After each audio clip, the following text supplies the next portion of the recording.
Servus, Glück auf und herzlich willkommen zu einem weiteren FC Bayern Talk oder Spielanalyse oder meine Meinung, wie auch immer ihr das nennen wollt. Achtelfinale-Hinspiel in der Champions League, 1:0 Sieg bei Paris Saint-Germain. Fairerweise muss man sagen, zum Schluss hin dann schon ein bisschen glücklich. Wäre natürlich auch gerechtfertigt, dass das Abseits, wenn es auch nur ein halber Fuß war, ist bei uns oft genug noch weniger. Haben wir uns selber schwer gemacht am Ende des Tages, ja. Wir hätten schon längst das zweite, ja, wir hätten selbst ein drittes nachlegen können, aber ein zweites hätten wir auf jeden Fall nachlegen müssen und dann wäre der Drops gelutscht gewesen. So war es spannend bis zum Ende. 1:0 ist natürlich ein super Ergebnis. Auswärtstore-Regel gibt's nicht mehr, also von daher völlig wurscht, es zählt der Sieg. Ja, jedes Unentschieden reicht uns. Ne? Niederlage braucht man gar nicht reden, wir spielen zu Hause, Alter. Da erwarte ich nicht, dass wir das Spiel verlieren. Aber selbst wenn wir nur mit einem Torunterschied dann zurücklegen würden, wird es immerhin noch Verlängerung geben. Aber ja, ich bin guter Dinge. Ne? Ja, wie gesagt, zu Hause sollten wir ein Unentschieden spielen können. Man hat zweite Halbzeit so nach der Mbappé-Einwechslung schon ein bisschen gesehen, dass was Paris halt spielen kann. Vorher muss man sagen, absolut unwürdiger Fußball für diese Mannschaft, Alter. I don't know. Also selten so eine starbesetzte Mannschaft gesehen, allein wenn man sich die Namen anguckt. Teuerste Mannschaft der Welt. Und so ein Angsthasenfußball, einfach so einen schlechten Fußball. Eieieiei. Also das war ja Chelsea mit Didier Drogba in seinen besten Zeiten, nur dass die dann den Drogba da vorne hatten. Ja, I don't know. Also erste Halbzeit haben wir viel zu wenig da rausgeschlagen. Ich meine, ich kann es verstehen, wir spielen auswärts, wir haben es gut gemacht, wir haben es kontrolliert gemacht, aber hätten wir da ein bisschen mehr Zug gehabt, so wie wir es in der zweiten Halbzeit gehabt haben, hätten wir schon in der ersten Halbzeit definitiv 1-2 Hütten machen müssen. Also die waren ja so verunsichert da hinten. Ja, die haben die Mitte gut zugemacht, aber wie viel Platz Coman über außen hatte, wie oft er einfach komplett frei stand. Also da hätte man viel mehr Kapital rausschlagen müssen. Aber ja, wie gesagt, auswärts kann ich verstehen, dass man da erstmal den sicheren Weg geht. Ja, zweite Halbzeit hat man dann gesehen, wie es ist, wenn wir dann mal Platz haben, weil Paris stand nicht mehr mit 8 Mann hinten drin und hat die Mitte zugemacht. Erst recht nicht mehr nach dem Tor. Und dann hat man gesehen, ja, was wir auch spielen können. Leider Gottes, um da schon mal drauf einzugehen, ich gucke mal, in welche Minute das war. Ja, warum man dann ausgerechnet in dieser Phase Thomas Müller einwechselt, ist für mich eine unglaubliche, sinnfreie Einwechslung und totaler Bullshit. Wir haben das Spiel gesehen. Auch ein Julian Nagelsmann hat das Spiel gesehen. Ich kann doch nicht, wenn es dann Räume gibt, wo wir kontern können, kann ich doch nicht einen Thomas Müller bringen, Alter. Jetzt nichts gegen Müller, aber Müller ist einfach eine Graupe, was das Konterspiel angeht. Also entweder verlangsamt er das Spiel oder er ist nicht schnell genug, warum bringt man da nicht den Tell rein, Alter? Jetzt mal ganz ehrlich. Der ist schnell, der ist flink, der ist gallig. Das Gegenteil von Müller. Ja. Also habe ich nicht verstanden. Haben uns definitiv ein Eigentor mitgeschossen. Gravenberch war dann, oder man hätte auch einen Gravenberch reinbringen können. Ja. Gravenberch ist auch der Spieler, der Zug hat, der Feuer hat, der will nach vorne. Der auch Zug zum Tor hat dann. Habe ich nicht verstanden. Also das war Schwachsinn in meinen Augen. Richtiger Schwachsinn. Müller hätte erste Halbzeit bringen können für den Sané. Sané war unterirdisch schlecht erste Halbzeit. Zweite Halbzeit war auch nicht viel besser. Warum der überhaupt so lange auf dem Platz stand, habe ich nicht verstanden. Aber da kommen wir gleich zu, wenn wir mal auf die Spieler ein bisschen eingehen. Zum Spiel, ja, alles gesagt eigentlich schon. Erste Halbzeit Paris gar nichts gemacht. Nur hinten drin gestanden und gehofft, irgendwie wir geben mal den Ball nach Messi oder Neymar und gucken mal, was passiert. Also da standen wir super hinten, gar keine Probleme. Ja, mal 1-2 Fouls. Gerade Pavard gegen Neymar da, das Dingen. Ja, Pavard jetzt gelb-rote Karte zum Schluss, hatte sich selber eingebrockt, wobei ich ihn dann noch nicht mal zum Vorwurf mache, groß. ja, es war halt dumm, in dieser Phase da hinten rum zu eiern und dann, ja, die eigenen Leute da hinten so unter Druck zu bringen. Das ist Schwachsinn in dieser Phase, Alter. Dann hau den Ball lang und spiel den erst gar nicht hinten rum. Spiel den lang nach vorne auf die Eckfahne, Alter, wie man es in der E-Jugend lernt. Also da dieses hinten rum und dann sich unter Druck setzen lassen, da sind wir im Moment einfach nicht sicher genug für. Das waren wir mal, ja, sind wir aktuell nicht. Ja, wir haben so viele kranke Fehlpässe gesehen, auch in diesem Spiel, auch von Kimmich wieder, ja. Kimmich war großen Teil gut, ja. Aber was er wieder für deklatantes, schlechtes Zweikampfverhalten an den Tag gelegt hat, mittig. Alter. Da können wir, wie gesagt, erste Halbzeit allein hat er 3, 4 so Situationen gehabt. Da können wir echt froh sein, dass die beiden alten Männer da vorne irgendwie nicht mehr da rausschlagen konnten. Beziehungsweise war unsere Dreierkette da hinten dann zur Stelle. Aber auch zweite Halbzeit. Kimmich hat ein gutes Spiel gemacht, hat auch 1, 2 Situationen nach hinten gut verteidigt, kann mich auch an eine insbesondere erinnern, aber er hat ganz viele so eine Fuck-Dinger wieder in der Mitte gehabt, wo er einfach nur versucht, ein bisschen den Körper reinzustellen, gar nicht richtig in den Zweikampf. Alter, auf dieser Position kannst du dir sowas nicht erlauben. Ja?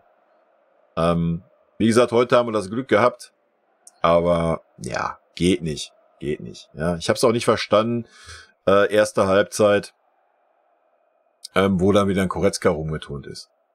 Habt ihr den Koretzka die ersten 25 Minuten gesehen? Ja, also ich nicht. In der 28 Minute oder so habe ich ihn dann auf einmal mal links außen gesehen. Da dachte ich, what the hell? Ja, war gar nicht im Spiel eingebunden. Keine Chance. Vereint werden, glaube ich, nicht einen Ballkontakt gehabt. Bis dahin. Absolut lächerlich. Zweite Halbzeit, Koretzka dann super stark, weil er war neben Kimmich auf der 6. Ja. Und da hat man gesehen, dass er einfach der stärkere Part ist, hat man heute im direkten Vergleich gesehen. Also Koretzka defensiv da weggearbeitet hat in der zweiten Halbzeit und wie auch in die Zweikämpfe gegangen ist, ja, genauso wie es im Spiel vorher gemacht hat, bärenstark. Also für mich gehört ein Koretzka auf die 6. Punkt. Ja, das hat man heute im direkten Vergleich gesehen. Stellen Kimmich einen nach vorne, stellen Kimmich auf der 8. Da kann er noch ein bisschen kreativer werden. Ja, ich bin sehr gespannt, ob diese Variante in Zukunft kommen will, gerade im Rückspiel. Also Koretzka gibt uns da auf jeden Fall mehr defensive Stabilität, wie ich finde. Ja, damit sind wir eigentlich auch schon bei den Spielen angekommen. Mal gehen wir sie mal durch. Sommer hätte ich heute auf jeden Fall eine 2+ gegeben. Hat natürlich den einen Fehlpass da gehabt, hat es am Ende noch selber entschärft, aber was er vorher halt, auch wenn es dann noch weggepfiffen wurde, was er vorher da halt zweimal gehalten hat, Alter. Ja, das war schon neuer Niveau, muss man mal sagen. Dafür, dass er vorher halt 85 Minuten nicht einen Ball aufs Tor gekriegt hat, ja, Hut ab. Sehe ich heute bei einer guten 2. Upa fand ich heute auch gut, ja, ja. So 1, 2 ganz kleine Wackler hat er gehabt, aber jetzt nicht so die große Nervosität, wie ich finde. Ja, Dreierkette war generell gut. Ja, wir sollten auch bei der Dreierkette bleiben. Jetzt ein Neuer ist nicht mehr da, der dagegen,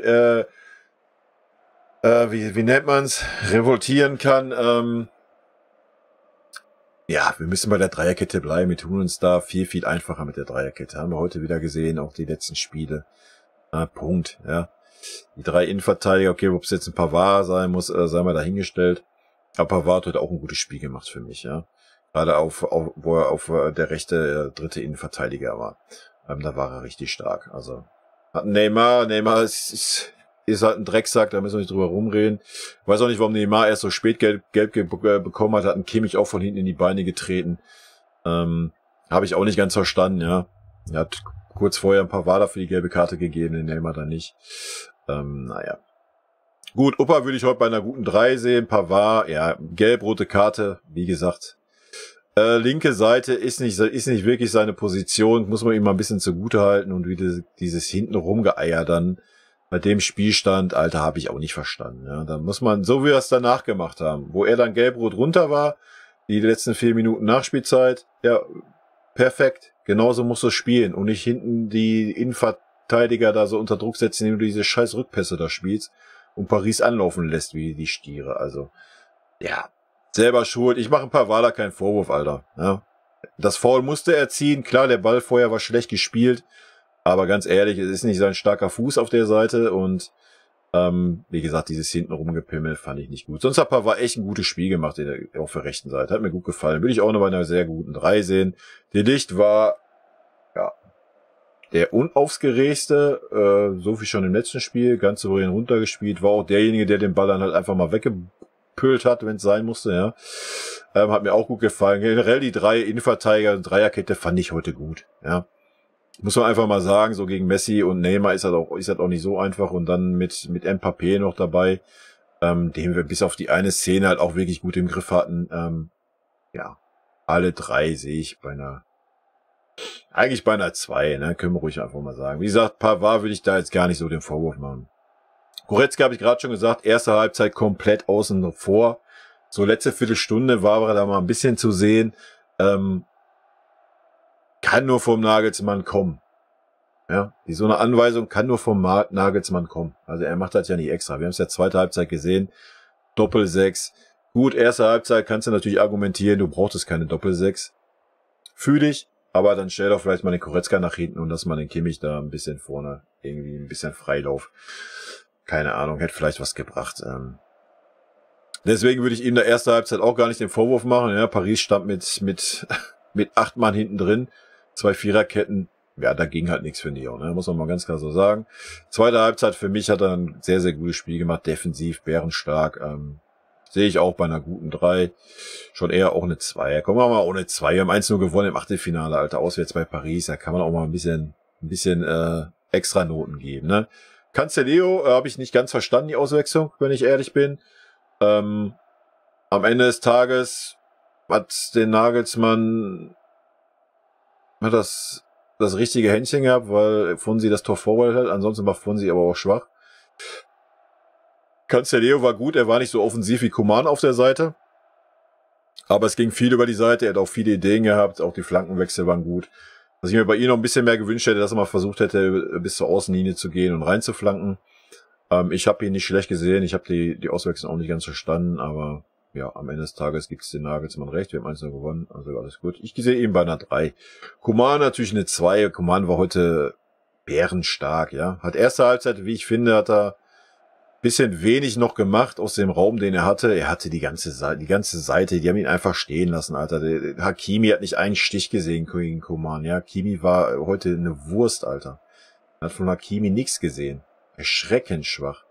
Also Coman hat mit dem gemacht, was er wollte.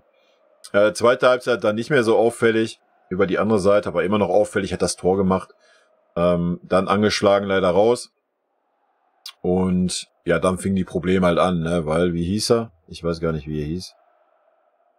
War das Kim Wempe, der dann über links kam? Ich weiß gar nicht. Auf jeden Fall super schnell, gutes Dribbling, haben wir super Probleme mit gehabt, ne? Wir haben keine Kimmich ist lahmarschig wie eine Schnecke, Alter. Wir haben keinen auf der Seite gehabt, so, der da irgendwie gegenhalten konnte. Dann war es ja irgendwann so, dass das Upa ganz rechts war, mehr rechter Verteidiger und ganz wild irgendwie, damit da wenigstens ein bisschen Speed gegen den Spieler war. Ja. Coman auf jeden Fall eine 2, ne? Kimmich, wie gesagt, hat eigentlich ein gutes Spiel gemacht, aber das defensive Verhalten in der Mitte, wirklich in der Mitte, wo dann die Ballverluste kommen.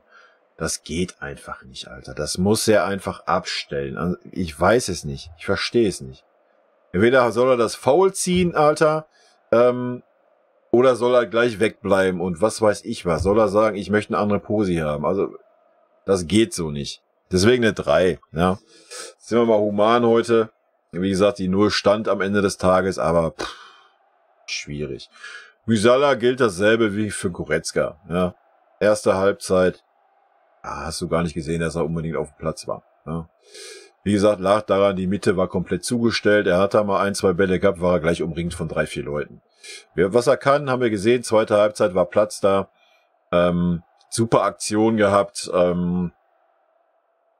Auch da, ihn dann auszuwechseln. Ja gut, es war 87. Ist okay, da nochmal frisches Blut reinzubringen mit dem Grafenberg.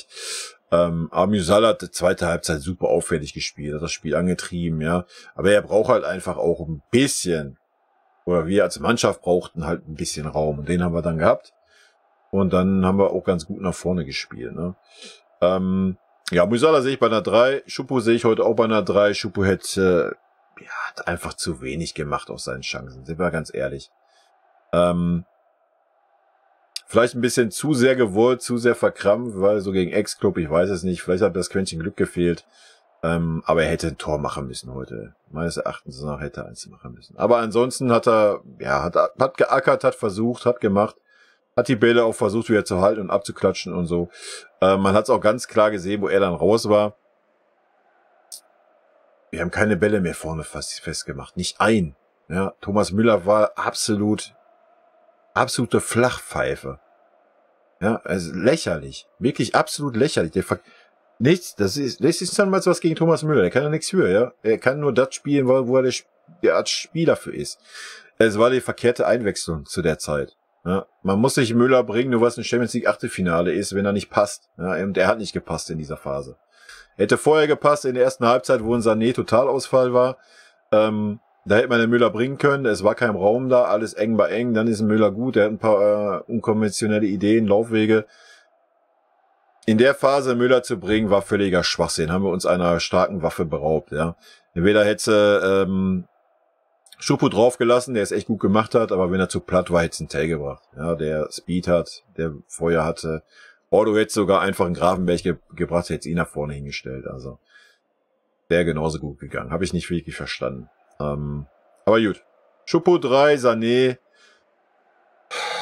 Sané ist so der Härtefall heute. Ohne Scheiß. Ich habe mich gefragt, ob er aus der Kabine wieder rauskommt zur Halbzeit. Also er war der schwächste Spieler in der ersten Halbzeit bei unserem Platz. Er hat nicht einen Zweikampf gewonnen, hat nicht einen Ball halten können oder mal zum Mitspieler gebracht. Keinerlei Akzente gesetzt. Einzigste Szene, die er hatte, war in der 40. Minute, wo er einen Sprint mit nach hinten gemacht hat und dann den Messi, glaube ich, war es, den Ball weggenommen hat. So, das war seine Großtat bis dahin. Ansonsten war das einfach nur Note 5, Alter. Ja, muss man mal ganz klar so sagen. Zweite Halbzeit war es dann auf jeden Fall ein bisschen besser. Aber auch da, dann war ein bisschen mehr Raum da. Dann war auch das Zusammenspiel ein bisschen besser. Mit Musiala und sowas. Hat sich super schwer getan. Hat aber viel versucht. Das muss man ihm zugutehalten, erste Halbzeit. Er hat sich immer wieder fallen lassen, weil ein Goretzka gar nicht zu sehen war. Und Kimmich dann teilweise angelaufen wurde oder zugestellt war. Dann hat sich ein Sané fallen lassen und hat die Bälle genommen und versucht zu verteilen. Warum das dann nicht ein Goretzka gemacht hat, I don't know. Ich weiß es nicht. Aber ansonsten war vom Sané nichts zu sehen. Wie gesagt, hat ganz, ganz viele Fehlpässe gehabt vorne. Weil er konnte keine Bälle vorne mal halten oder generell was, weiß ich nicht. Auch die Körpersprache, so erste halbe Stunde, 3-4 Mal abgewunken, stehen geblieben. War super scheiße in so einem Spiel, Alter. Ich habe mich richtig aufgeregt. Also wäre ich Trainer gewesen, ich hätte den nach 30 Minuten ausgewechselt, Alter. Und hätte ihn mal gefragt, was das soll mit dieser Einstellung. Ich weiß auch nicht, wann es war. 25. oder 30. wo der Nagelsmann sich ihm mal an die Seite genommen hat. Dann war es ein bisschen besser, so von der Körpersprache her. Weiß ich nicht. Ich kann dir nicht sagen, was ich da jetzt für eine Note geben soll. Zweite Halbzeit war es ein bisschen ansehnlicher. I don't know. Weil wir gewonnen haben, würde ich sagen, eine schlechte 3.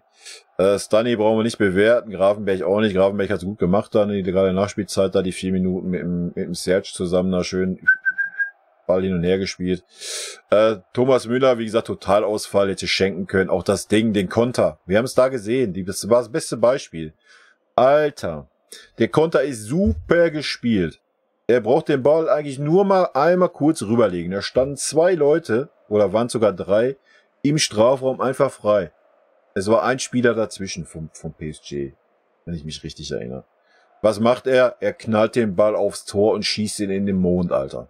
Da musst du einfach das 2-0 machen. Ja, Musiala spielt ihn raus, wer spielt dann zu Musiala zurück oder legt ihn direkt quer oder flankt ihn quer. Super schlecht einfach. Wirklich super schlecht.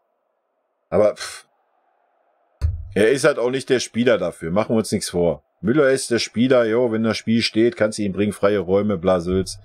Wenn der Gegner tief steht, da ist der Müller gut, aber nicht, wenn wir Räume haben und es im Konter geht. Ja, I don't know, Alter. Gnabry für Coman, ja, war da notgedrungen leider. Ja, Coman hat ein super Spiel gemacht. Gnabry, ja. Ich habe auch wieder 1-2 Szenen gehabt, wo er erst auf dem Platz, wo ich mir dachte, Alter, beweg doch deinen dummen Arsch mit nach hinten, Alter. Einfach dieses vorne rumgepimmelt, obwohl PSG mit allen Leuten bei uns vorne reindrückt. Also habe ich nicht verstanden, ne?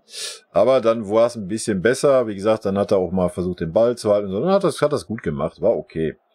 Fonsi hat das Tor vorbereitet. Das war seine einzige gute Aktion. Ansonsten hätte er fast, ja. Der Ballverlust, der kurz danach war ein Grau. Nee, der Ballverlust war vorher, oder? Nee, da war der vorher, oder? Ich weiß es nicht mehr. Er hätte aber, das Katastrophe, ja. Auch sonst weiß ich nicht. Er hat das Tor vorbereitet, super gemacht, ja. Guten Moment gehabt, aber ansonsten war es wieder ganz, ganz viel Luft nach oben, leider Gottes. Er hat 1, 2, 3 Szenen defensiv gehabt, die richtig schlecht waren, Alter. Und vorne dann auch gar nichts mehr, ne? Keinerlei Zutrauen, immer nur quer und nach hinten gespielt den Ball. Ihm fehlt einfach die Form. Sagen wir mal, wie es ist. Ja, warum er eingewechselt wird vor Cancelo, kann ich euch nicht erklären. Vielleicht hat der Nagelsmann eine Eingebung gehabt, dass er Fonsi das Tor vorbereitet. Hatte alles richtig gemacht. Von der Leistung her war es auf jeden Fall kein guter Wechsel. Ich fand auch Coman über links viel, viel stärker wie über rechts. Aber gut, am Ende des Tages haben wir 1:0 gewonnen. Und wie ich finde, am Ende auch verdient. Ben auch ein bisschen glücklich, wie gesagt, mit diesem Abseits-Dingen da. Ja, ich würde sagen, hauen wir noch einen Blick in die Statistiken und dann sind wir auch durch hier, wa? Rein da, ich bin gespannt. Ich habe gesehen noch, Statistik, erste Halbzeit hatten wir 60% Ballbesitz. Zweite Halbzeit war es dann ziemlich ausgeglichen, mit sogar hatte Paris ein bisschen mehr, wa? So, hier haben wir 46, 54, Abseitsstellung 1:3, Vorwärts 8. 18 Zweikämpfe, 56:43. Ja. Das sagt schon viel aus. Bin gleich mal gespannt, wer bei uns die meisten Zweikämpfe gewonnen hat. Schüsse aufs Tor, 4-7. Schüsse insgesamt 9-18. Wenn man das jetzt sieht, wir hatten erste Halbzeit, ich glaube, Schüsse insgesamt 0:8 oder zu 9. Ja, da sieht man, dass Paris zweite Halbzeit auf jeden Fall am Drücker war. Ne? Da war es echt ausgeglichen. Beziehungsweise wir hatten auch gute Chancen. Hätten wir 1, 2 Bälle noch ein bisschen besser zu Ende gespielt. Und wenn wir an den Pfostenschuss denken und so weiter, nee, also chancenmäßig waren wir trotzdem noch überlegen, meines Erachtens. Ne? Ecken 4-5, angekommene Pässe 442, 530, Flanken 516. Schüsse insgesamt, Coman 2, Kimmich 2, Choupo 2. Naja, Choupo hätte einen machen müssen, definitiv. Auch Kimmich sein Ding, naja, vielleicht mal in die linke Ecke oder in die rechte Ecke und nicht so zentral, dann klingelt das auch. Aber er hat wenigstens geschossen vom 16er. Ja, da waren viele Füße, hätte auch abgefälscht werden können. Das war schon das Richtige da in der ersten Halbzeit. Das war auch das einzige Ding, was in der ersten Halbzeit wirklich gefährlich war. Torschussvorlagen, ja, Davis die eine, gewonnene Zweikämpfe. Ja, guckt euch das an. Ne? Wieder Musiala vorne bei, Alter. Da sieht man halt auch, was der Junge einfach geackert hat. Ne? Auch dann, wenn er vorne nicht wirklich zu sehen war, was er halt mit nach hinten geackert hat. Auch hier gegen den, wie hieß er? War das Danilo oder was? Der Riese da. Das sah schon immer witzig aus, wenn mit ihm im Zweikampf war. Coman 8, ja, super Spiel. Upa, das habe ich auch gesagt, eine Dreierkette war generell gut. Ballkontakte 107, Pavard lag daran, dass Pavard erste Halbzeit mit Cancelo über rechts einfach das Spiel aufgezogen haben, ja. Das haben wir echt gut gemacht. Wir haben das Spiel immer schön auf rechts verlagert und dann immer schön rüber vom Kimmich oder vom Opa oder sowas, schön das Spiel verlagert auf den Kingsley, der Raum hatte ohne Ende, ja. Also die Seite war ja völlig blank dann immer. Ja, 102 Kimmich und 84 Opa. Ja, gefoult worden, interessiert uns nicht wirklich. Ich hoffe, das Spiel gibt uns ein bisschen mehr Stabilität für die kommenden Aufgaben und natürlich auch fürs Rückspiel. Ein bisschen mehr Selbstvertrauen vielleicht auch. Erste Halbzeit hat man so ein bisschen gemerkt, wie der Respekt einfach da ist. Ja, ich weiß, vielleicht war es auch eine taktische Anweisung. Habe ich von Bayern auf jeden Fall lange nicht gesehen. Sage ich euch ganz ehrlich. Dass wir dann so zögerlich gespielt haben und mehr so, ja, komm, wir nehmen das 0-0 Was okay ist, ja, wir spielen in Paris. Wenn Paris sich hinten reinstellt, warum sollen wir dann anrennen wie bekloppt, ja? Und warum sollen wir dann in die Konter rennen? Schwachsinn. Alles gut. Haben wir souverän runtergespielt. Aber für mich war Paris so angeschlagen, erste Halbzeit. Das hat man gesehen, wenn wir mal ein bisschen irgendwie aufs Tempo gedrückt haben. Also, ich weiß nicht, hätten wir da richtig Gas gegeben, so die ersten 20 Minuten, ich glaube, hättest du das Spiel closen können. Bin ich mir relativ sicher. Klar, die Gefahr wäre da gewesen, wie jetzt in der zweiten Halbzeit auch, dass du irgendwie mal in den Konter rennst. Aber so, weiß ich nicht. Am Ende egal, 1:0 gewonnen, verdient gewonnen in meinen Augen. Und ja, damit haben wir gute Chancen aufs Weiterkommen, wie ich finde. Weil zu Hause, Europapokal, haben wir, glaube ich, auch ewig nicht verloren. Klar, wollen wir das jetzt nicht unken oder sowas. Aber es wird definitiv ein interessantes Rückspiel, weil Paris sich nicht wieder so hinten reinstellen kann. Ne? Also wir werden von Anfang an die Räume haben. Und wenn wir dann mal scharf sind, ja, was Olli im Vorbericht gesagt hat, wir müssen explodieren, das haben wir nicht. Ja? Gerade so ein Sané hat das dann nochmal runtergezogen. Wie gesagt, so ein Goretzka war auch gar nicht im Spiel und so weiter. Auch so ein Kimmich war nicht wirklich richtig scharf, so in der Anfangsphase. Eine Dreierkette war okay, ja. Alles andere war so ein bisschen, außer Coman, ja, der war wirklich, auch Musiala, immer wenn er irgendwie mal am Ball kam, fickrig. Cancelo auch, hat mir auch gut gefallen, von Anfang an. Choupo auch, super engagiert, ja, direkt reingeballert. Ja. Ich bin gespannt, ich freue mich aufs Rückspiel. Durch sind wir natürlich noch nicht. Ja, keine Ahnung. Ich meine, dafür sind unsere Leistungen auch zu schwanken. Ne? Wenn wir irgendwie da einen schlechten Tag haben, Mbappé ist mit Sicherheit bis dahin wieder Vollkraft da, die anderen beiden auch. Man hat's gesehen, wenn wir, guckt euch die letzten Spiele an, wie viel Wackler wir hatten. Ja, und ein Kimmich auf der 6 ist halt teilweise defensiv maßlos überfordert. Die Gefahr ist definitiv da. Also durch sind wir noch lange nicht, ne? 1, 2 Dinger und Paris führt 2:0 aber wir spielen zu Hause mit der Fans im Rücken. Stimmung wird gut sein. Wenn wir da scharf sind, wenn wir da die richtige Einstellung an den Tag legen und wer weiß, vielleicht hört der Nagelsmann mal auf mich und stellt einen Goretzka mal auf die 6 und Kimmich auf die 8. Dann mache ich mir weniger Sorgen. Leute, schreibt mir gerne in die Kommentare, wie ihr es gesehen habt. Ja, wie ich schon sagte, man konnte von ausgehen, dass es wenig Tore gibt. Ist ja meistens so, aber wie man gesehen hat, zweite Halbzeit, hätten halt auch auf beiden Seiten 2 Tore fallen können, ne? Um das nochmal abschließend zu sagen. Aber da haben wir einen guten Sommer gehabt. In diesem Sinne, rot-weiße Grüße gehen raus, bleibt gesund, Leute, wir hören uns am Wochenende wieder, wenn ihr mögt.